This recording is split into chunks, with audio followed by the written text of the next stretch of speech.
India और China के relation बदतर होते जा रहे हैं। 45 साल के बाद पहली बार एलएसी पर गोलियां चलना स्टार्ट हो चुकी हैं। हालांकि यहां पर दोनों देश इंडिया और चाइना एक्यूज़ कर रहे हैं मगर ये इवेंट काफ़ी ह्यूज है।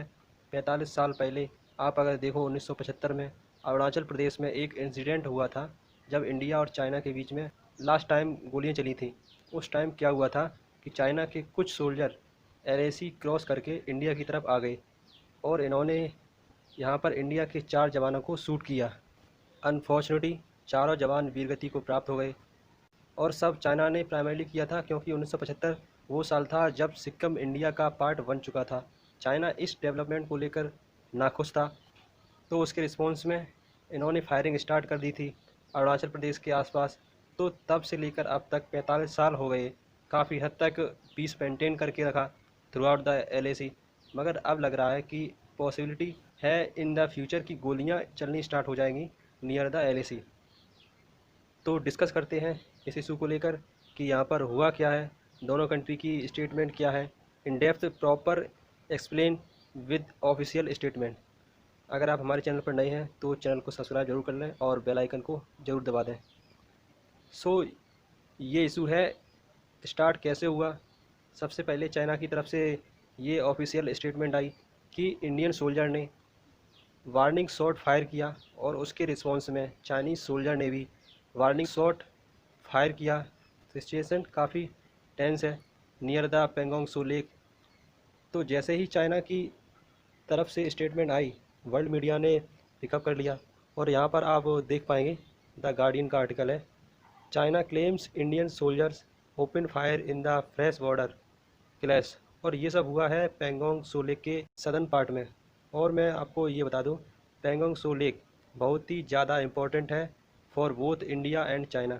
और रिसेंटली इंडिया ने क्या किया है कि पेंगोंग सो लेक का जो साउथ बैंक है वहाँ पर एक बहुत ही important post, black top post capture कर ली है। और ये कैप्चर करी थी हमने अगस्त 29 और 30 के बीच में।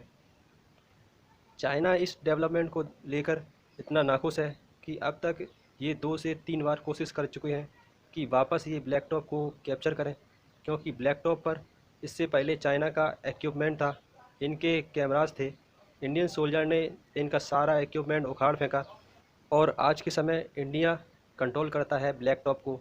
तो जो ये रिसेंट इवेंट हुआ है 8 सितंबर को, उसमें क्या हुआ, फिर चाइना के सोल्जर ने फिर से कोशिश करी कि ब्लैक टॉप का जो आसपास का एरिया है ये रिकैप्चर करें या फिर यहाँ पर अपनी प्रेजेंस बढ़ाएं। ना इसके आगे क्या हुआ, इसको लेकर दोनों कंट्री का अलग अलग वर्जन है। चाइना यहाँ पर ये कह रहा है कि हमारे सोल्जर अपनी जगह में थे, इंडियन सोल्जर ने एलएसी थोड़ा क्रॉस किया और फायरिंग करनी स्टार्ट कर दी एज वार्निंग शॉट। चाइना ने ये क्लेम नहीं किया कि इंडियन सोल्जर ने कोशिश करी कि वो चाइनीज़ सोल्जर को शूट करें। इंडिया ने वार्निंग शॉट किया, ये चाइना का क्लेम है। और उसके रिस्पॉन्स में ये लोग कहते हैं कि हमको भी वार्निंग शॉट्स फायर करने पड़े। तो जैसे ही स्टेटमेंट इनकी सरकार की तरफ से आई, तो ग्लोबल टाइम जो इनका इंटरनेशनल माउथपीस है, इसने भी यहाँ पर ये कहना स्टार्ट कर दिया कि we must warn India, you have cross the line. तुम्हारे यहाँ राष्ट्रवाद पुवाल पर है, तुम बहुत ज़्यादा ओवर कॉन्फिडेंट हो और इस वक्त दोनों देश बहुत ज़्यादा टेंस सिचुएशन में हैं। तो इनकी तरफ से ये प्रोपेगेंडा स्टार्ट हो गया और इन्होंने ब्लेम करना स्टार्ट कर दिया इंडिया को फॉर दिस इंसिडेंट। तो चाइना की स्टेटमेंट के काफ़ी घंटों के बाद इंडिया की स्टेटमेंट फाइनली आती है। यहाँ पर आप देख पाएंगे, ये है इंडिया स्टेटमेंट्स। इंडिया यहाँ पर ये कह रहा है कि हम कमिटेड हैं टू डिसएंगेजमेंट और डी एस्केलेटिंग, मगर चाइना बार बार ऐसे एक्शन ले रहा है जिससे टेंशन बढ़ रही है नियर द एलएसी। इंडिया ने पहली बात तो ये क्लियर कर दिया कि इंडियन आर्मी ने एलएसी को क्रॉस नहीं किया। आगे इंडिया ये भी कहता है, at no stage has the Indian army resorted to use any aggressive means including firing. तो इंडियन गवर्नमेंट अपनी तरफ से ओपनली कह रही है कि हम लोगों ने ना फायरिंग करी है, ना कोई यहाँ पर अग्रेसिव एक्शन लिया है। चाइना यहाँ पर अपनी डोमेस्टिक ऑडियंस, मतलब इनके देश के जो लोग हैं और जो इंटरनेशनल ऑडियंस है, इनको गुमराह करने की कोशिश कर रहा है।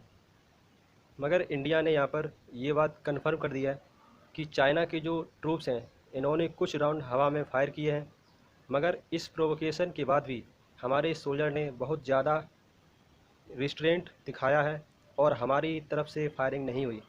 अब आपके माइंड में क्वेश्चन होगा कि गोलियां चलाना इतना बड़ा इशू क्यों है, कि यहाँ पर दोनों देश कह रहे हैं कि पहली गोली उसने चलाई थी।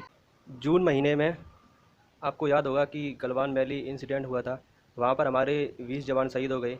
चाइना का भी काफ़ी नुकसान हुआ, वहाँ पर बताया जा रहा है कि 35 सोल्जर उनके मारे गए। तो उस वक्त इंडियन पॉलिटिशियन हैं राहुल गांधी, उन्होंने ये क्वेश्चन किया था कि हमारे सोल्जर निहत्थे क्यों थे गलवान वैली इंसिडेंट में, why were they unarmoured.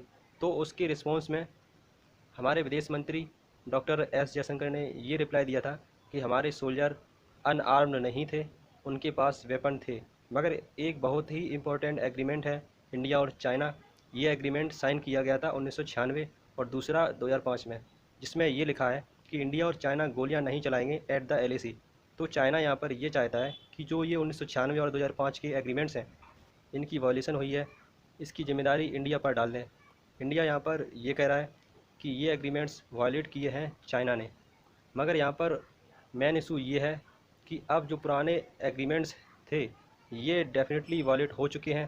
Question ये है कि एलएसी में फायरिंग फिर से स्टार्ट हो जाएगी या फिर इंडिया चाइना बात करके नए एग्रीमेंट साइन करेंगे, उसमें नए क्लॉजेस होंगे या फिर पुराने एग्रीमेंट को रिस्टेट करेंगे, ये देखना होगा। फॉर द टाइम बिंग मैं कहूँगा situation at LAC is very tense, और यहाँ पर इन द फ्यूचर जो भी अपडेट आती है उस पर मैं वीडियो लाता रहूँगा।